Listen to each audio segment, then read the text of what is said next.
Let's turn now to Rachel Maddow, whose program airs every weeknight on Air America Radio. Rachel, good evening. Hi, Keith. The DNI, McConnell saying yesterday for the third time, debating changes to the FISA Act would mean Americans will die. Gates pulled his punch on the 9/11 remark today, but he still called the funding increase, the official brand name, complete global war on terror request. We can safely assume, can we not, that the White House effort to control Congress by politicizing 9/11 was not damaged by Secretary Gates today, that this campaign is still alive and well? I think the campaign is alive and well. I feel like the exploitation of 9/11 is worse now than it's ever been. It's almost like 6 years was the magic amount of time that had to elapse before people decided to become completely naked and shameless in their exploitation of 9/11. Because now we're getting repeated overt references from the president about us fighting the perpetrators of 9/11 in Iraq. We're seeing the leading Republican presidential candidate, Rudy Giuliani, backing very awkwardly away from a plan by one of his fundraisers to raise money for him in $9.11 increments. I feel like all bets are off in terms of anybody having any shame about exploiting 9/11. It feels worse to me than it's ever been. I think you're right.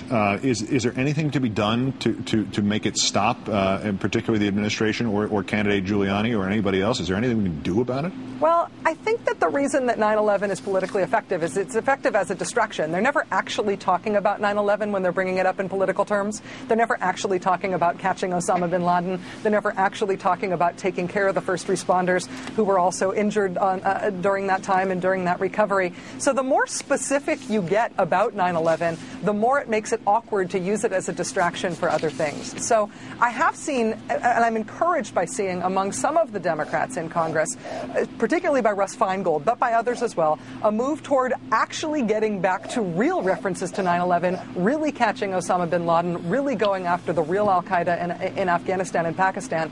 And I think those things, to say 9/11 is not a distraction, it's a real thing that requires a real response, can take the wind out of the sails of it as a political tactic a little bit. Yeah, but Democrats today were among those in the House who voted for this companion move here, condemning in the strongest of possible terms the personal attacks made by the advocacy group MoveOn.org, impugning the integrity and professionalism of General David H. Petraeus. Why would a Democrat vote for this?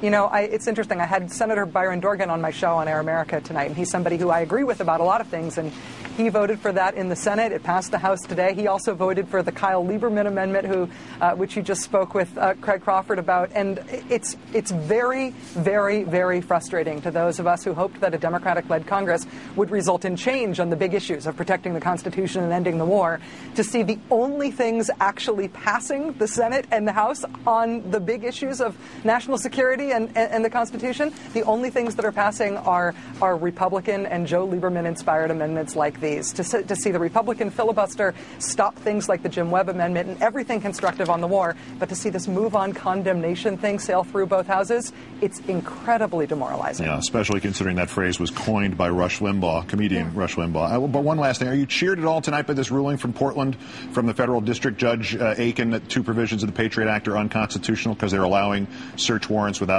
probable cause?